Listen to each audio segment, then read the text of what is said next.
আৰু গুৱাহাটীৰ ৰহস্যজনকভাৱে মৃত্যু হোৱা লখিমপুৰৰ পৱন হাজৰিকাৰ মৃত্যুৰ তদন্ত বিচাৰি ধলপুৰত এইদৰে প্ৰতিবাদ সাব্যস্ত কৰিছে বীৰ লাচিত সেনাৰ ধলপুৰ শিমলুগুৰি আৰু নাৰায়ণপুৰ আঞ্চলিক সমিতিয়ে ৰূপায়ণ কৰিছে প্ৰতিবাদী কাৰ্যসূচী।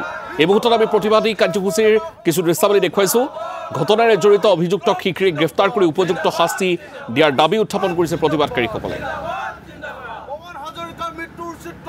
এগৰাকী খিলঞ্জীয়া যুৱক পৱন হাজৰিকাৰ কথা আপোনালোকে হয়তো গমেই পাইছে যে লখিমপুৰ জিলাৰ ধলপুৰৰ এগৰাকী খিলঞ্জীয়া যুৱক, যিগৰাকী যুৱকে গুৱাহাটী হেন ঠাইত নিজক প্ৰতিষ্ঠিত কৰিবৰ কাৰণে সক্ষম হৈছিল।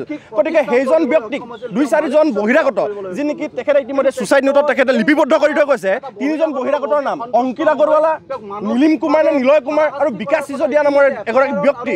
গতিকে এই বহিৰাগত শ্ৰেণীৰ এটা লবিয়ে যে আমাৰ খিলঞ্জীয়া লোকসকলৰ ওপৰত কেনেধৰণে দুৰ্ব্যৱহাৰ কৰি আহিছে নাইবা খিলঞ্জীয়া লোকসকলৰ ওপৰত হাৰাশাস্তি প্ৰদান কৰি আহিছে, এই বিষয়টো কিন্তু অতিকৈ ভাবিবলগীয়া এটা বিষয়। আৰু আমি আজি প্ৰতিবাদী কাৰ্যসূচী গ্ৰহণ কৰিছোঁ আৰু ইয়াৰ পৰা এটা কথা স্পষ্টভাৱে জনাই দিব বিচাৰিছোঁ যে অসম চৰকাৰ নাইবা অসম পুলিচে কিন্তু এই বহিৰাগত লোকসকলক শাস্তি প্ৰদান কৰিব লাগিব। এগৰাকী খিলঞ্জীয়া যুৱক